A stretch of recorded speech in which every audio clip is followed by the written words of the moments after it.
Jadi aku mungkin dulu tuh punya trauma terkait pertemanan karena dijauhin teman-teman aku dulu. Sehingga sekarang aku tuh pengen punya banyak relasi dan berteman sama siapa aja. Terus setiap pendapat yang aku tarain ke dia tuh bakal langsung menipis itu dan berpikir bahwa aku nggak benar dan dia kayak nggak mau didebat sama aku. Aku jadi bingung harus posisinya gimana. Ini a warning, be careful of friends yang sering menciptakan drama.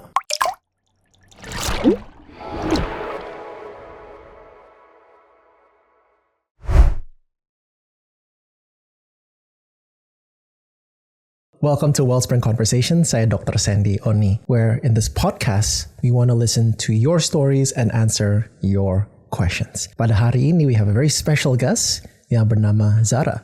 Silakan Zara.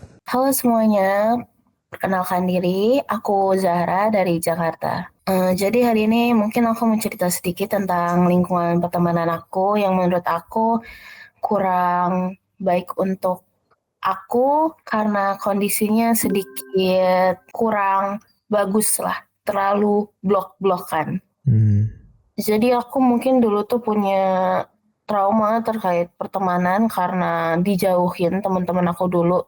Sehingga sekarang aku tuh pengen punya banyak teman, punya banyak relasi dan berteman sama siapa aja. Sedangkan kondisi yang sekarang tuh teman-teman itu terlalu blok-blokan karena ada 1-2 masalah di antara mereka. Aku jadi bingung harus posisinya gimana. Yang dimaksud blok-blokan? Kubu-kubuan. Oh, I see. Kayak ada gengnya gitu ya. Yaps. I see. Dan ini kubu-kubuannya gara-gara ada satu masalah atau itu memang ada beda kubu aja gitu? Kemungkinan besar ada masalah kayak miskomunikasi antara satu sama lain. Jadi yang ingin Zara tanyakan adalah ini lagi pertemanan, ada kubu-kubuan dan mungkin ada miscommunication. Yang dimaksud kubu-kubuan, jadi apakah mereka memaksa Zara harus memilih salah satu grup gitu? Ya, sempat disuruh begitu. Okay, can you tell me a bit more about that? Jadi kan aku pengennya berteman keduanya. Sedangkan mereka nggak berpikir seperti itu dong.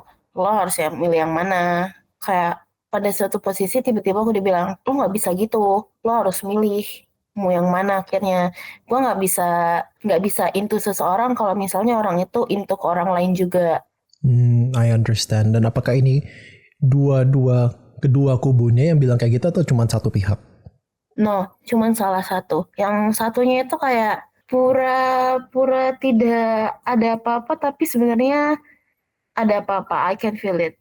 Alright, you wanna know what I think, Zara? Oh, ya. Yang pertama adalah you cannot please everyone. Unfortunately, kalau kita punya trauma, terutama kalau kita dijauhin teman gitu, kita seringkali punya ketakutan, kita jadi people pleaser, ya nggak? Kita pengen disukain semua orang, kita pengen semuanya rukun-rukun saja, pengen semuanya peaceful, dan saya nggak suka kalau ada orang yang nggak suka sama saya. Does that sound right? Ya. Jadi it becomes very complicated kalau misalnya ada teman yang maksa, oke, kamu nggak boleh teman sama orang lain, kamu nggak boleh deketin orang ini, kamu nggak boleh main sama grup yang ini, karena buat kita jadi stres loh. Saya kan pengen semuanya damai. Saya pengen semuanya friendly, saya pengen semuanya happy gitu. Kenapa saya nggak bisa berteman sama grup yang ini? Pada kenyataannya, we cannot make everyone happy. Setiap orang itu punya cerita masing-masing, dan sayangnya setiap orang punya disfungsi masing-masing juga. Setiap orang ada trauma masing-masing, setiap orang punya insecurity masing-masing juga. Jadi karena itu, we cannot please everyone. Nah, ini a warning for you and for other people as well. Be careful of friends yang sering menciptakan drama.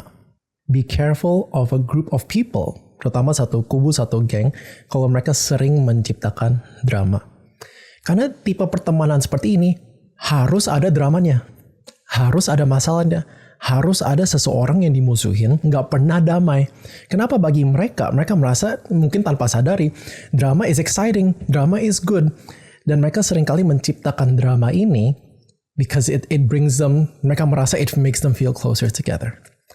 Untuk berteman dengan jenis grup seperti ini, atau teman-teman seperti ini, itu menurut saya sangat melelahkan. Karena grup ini biasa memaksa orang dalam grupnya untuk menjauhin orang lain atau memusuhi orang lain. Jadi be very, very careful of them. Mungkin bagi Zara ini agak sulit. Karena seperti Zara bilang ada trauma yang dijauhin teman gitu. But we have to be very careful who we're friends with. Karena seringkali mood kita, bahkan perkembangan dan pertumbuhan emosional kita, karakter kita, karir kita, ditentuin oleh our friends. So choose your friends very carefully. Dan stay away from friends yang sering menciptakan drama. Karena sebenarnya adalah hak setiap orang, ya terserah dong mau temenan sama siapa. Dan kalau mereka melanggar hak tersebut, I would be very, very careful with being friends with them. What do you think, Zara? I'm confused. Confused kenapa? Kadang beberapa kali aku berpikir apakah aku yang terlalu lebay atau gimana. Lebaynya maksudnya bagaimana?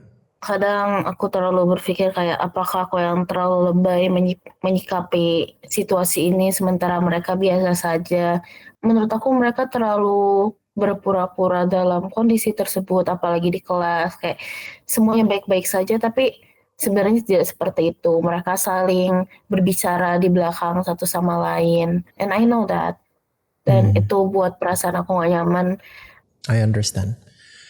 I think karena ada trauma tentang dijauhin teman, your instinct adalah everyone has to be peaceful, ya kan? Gak enak gitu kalau misalnya ada yang berantem, gak enak gitu kalau ada konflik, gak enak especially kalau mereka membicarakan satu dan other people behind their back dan ceritanya ke kamu kan, Zara? Yeah. I think in this case, you have to remember bahwa you cannot solve everyone's problems. You have to remember bahwa terkadang there are friendships, there are conflicts yang kita nggak bisa solve. Jadi, what I would recommend, if you want to talk to them, mau coba meluraikan, go ahead. But be very, very careful. Karena mungkin aja ada yang merasa bahwa, okay, kenapa kamu belain yang ini, kenapa kamu belain yang ini? Another option is to step away and go, okay, I'm not involved in this. Dan kalau menurut Zara, okay, ini terlalu kompleks ini.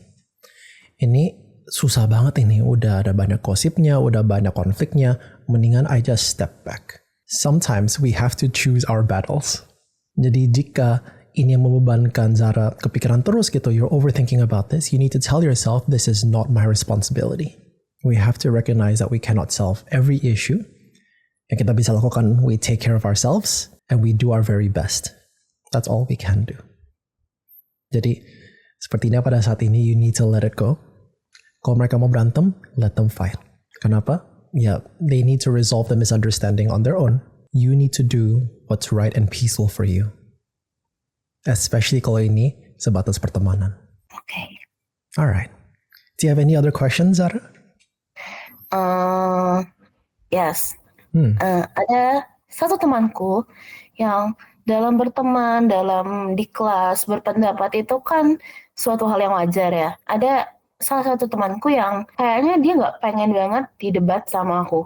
Kayak kalau aku bilang sesuatu, dia tuh merasa kayak dirinya tuh di-attack langsung gitu kayak, oh udahlah, bla bla bla, gak mau diskusi segala macam. Misalnya lagi ngomongin tentang suatu pendapat terkait tugas. Nah, menurut aku ini tuh nggak kayak gini nih ngerjainnya, kayak pendapatnya kurang, kamu jangan pakai ChatGPT terus dia bakalan kayak, aku cara belajarnya emang kayak gini, terus yang kayak ini udah spesifik kok, kayak dia nggak pengen didebat banget gitu. Setiap pendapat yang aku tarain ke dia tuh bakal langsung menipis itu dan berpikir bahwa nggak benar, aku nggak benar, dan dia kayak nggak mau didebat sama aku, nggak mau berbicara lebih panjang. Gimana caranya aku menanggapi orang seperti itu? Oke, padahal Zara itu niatnya baik kan? You wanna share gitu, oh jangan sampai gini karena takut ada konsekuensinya. Nah, that's a very good question actually. My response is, if they don't listen, we don't speak. Kalau lawan bicara tidak mau mendengarkan, kita jangan bicara. Meskipun kita niatnya baik, meskipun kita ingin yang terbaik untuk orangnya, kalau misalnya mereka memang tidak mau mendengarkan, we don't talk. We stay silent dan kita mendengarkan saja. Dan ini actually has a very strong link dengan apa yang saya bilang tadi, bahwa we have to choose our battle. Sama, we have to choose when to speak. Karena orang yang banyak bicara akan banyak salah. Salah ngomong kan. And so it's best we stay quiet. Kalau misalnya lawan bicaranya nggak mau mendengarkan. Memang ada situasi di mana kita harus coba explain. Kita harus coba explain, enggak, this is what I mean gitu. Ini niatan saya. Tapi kalau itu nggak berhasil, we just stay quiet. Stay quiet walaupun menurut aku hal itu benar. Exactly, karena nggak semua hal yang benar perlu dibicarakan. Okay. Not everything we think is right needs to be said. And so we have to choose very carefully. Menurut saya, we need to learn when to speak. We need to learn when to choose our battles. And it depends on the situation and on the person. All right, do you have any other questions? I think no. Okay, how do you feel, Zara? I feel good. Kayak lebih tercerahkan saja. Mungkin diriku harus lebih baik menyikapi semua ini. Dan belajar lebih baik untuk regulasi emosinya. Jangan terlalu overthinking about that things. Great. Thank you so much for your time today, Zara. Terima kasih udah telepon, terima kasih udah ngobrol. Hope to talk to you next time. Yeah, thank you. Tadi kita sudah mendengar dari Zara, kita ngobrol sama-sama tentang konflik pertemanan, dan maupun ada teman juga yang mendengar, tetapi mungkin suka debat atau meresponi dengan kurang baik. Again, the big message from today's episode is choose your battles and choose when to speak. Apakah ini berarti kita nggak boleh ada konflik sama sekali? Apakah ini berarti kita nggak boleh mengutarakan opini sama sekali? No, that's not right. Ada saatnya yang tepat. When it matters too much. When it matters, we have to step in, we have to say our opinion. Tetapi kalau untuk keseharian dan kita ngerasa orangnya juga nggak dengerin atau memang there's no point in getting involved, we step back. The key to a happy life is to choosing your battles, choosing when to speak. Terima kasih sudah mendengarkan on Wellspring Conversation pada hari ini. See you next time.